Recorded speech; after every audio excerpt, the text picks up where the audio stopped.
नमस्कार, मैं हूं आपके साथ शिप्रा झा और आप देख रहे हैं न्यूज 18 बिहार झारखंड का डिजिटल प्लेटफॉर्म। बांग्लादेश में हालात तनावपूर्ण बने हुए हैं और भारत के साथ उसके द्विपक्षीय संबंध भी ताक पर हैं।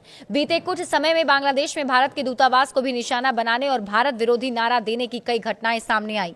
इसके साथ ही लगातार अल्पसंख्यकों के साथ हो रही हिंसा को लेकर भी भारत में काफी नाराजगी है। इस बीच बांग्लादेश में रूस के राजदूत अलेक्जेंडर खोजिन ने दोनों देशों के बीच तनाव खत्म करने की अपील की। बांग्लादेश में रूस के राजदूत अलेक्जेंडर ने सोमवार को बांग्लादेश से तनाव कम करने की अपील की ताकि अगले साल 12 फरवरी को होने वाले राष्ट्रीय चुनाव से पहले अच्छा माहौल बन सके। इसके साथ ही उन्होंने भारत के साथ तनाव कम करने की अहमियत पर भी जोर दिया। बांग्लादेश में रूसी राजदूत ने कहा कि ये जितनी जल्दी हो उतना अच्छा है। उन्होंने कहा कि वे दो देशों के आपसी रिश्तों में दखल नहीं दे रहे हैं, लेकिन उन्हें लगता है कि ऐसा कोई रास्ता निकालना समझदारी होगी जिससे तनाव मौजूदा स्तर से आगे ना बढ़े। रिश्ते आपसी भरोसे और विश्वास पर आधारित होने चाहिए। बांग्लादेश में 12 फरवरी 2026 को होने वाले चुनाव को लेकर उन्होंने उम्मीद जताई है कि वोटिंग समय पर होगी।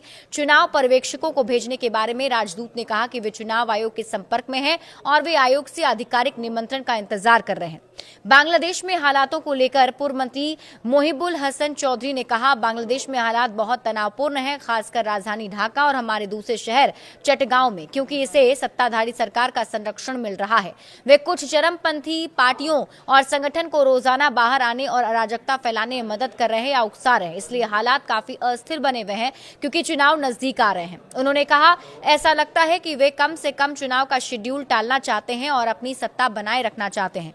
इसी बात को ध्यान में रखते हुए वे अपना आंदोलन जारी रखे हुए हैं। उनके पास कुछ यूट्यूब और ऐसे लोग हैं जो ऑनलाइन मंच पर आकर भड़काते हैं, जिन्हें लगातार लोगों को उकसाने के लिए कहा जा रहा है। इसके अलावा उनके पास हिज्ब उत तहरीर और जमाते इस्लामी छात्र संगठन शिविर जैसी कुछ चरमपंथी राजनीतिक पार्टियां भी हैं। इसलिए वे देश में सामाजिक अस्थिरता पैदा करने के लिए लगातार इन संसाधनों का इस्तेमाल कर रहे हैं।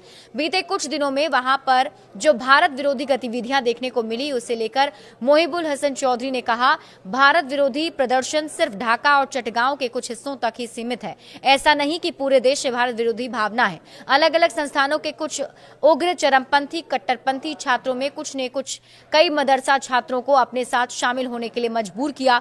इनमें कौमी मदरसे और खुद ढाका यूनिवर्सिटी के छात्र तक शामिल हैं।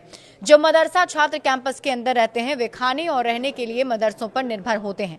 अगर उन्हें इन जुलूसों में शामिल होने के लिए मजबूर किया जाता तो उनके पास कोई चारा नहीं होता। ऐसा नहीं करने पर वे अपनी एकमात्र पनाहगाह, खाना और रहने की जगह खो देंगे। बड़े अपडेट्स के लिए आप जुड़े रहिए न्यूज 18 बिहार झारखंड के साथ।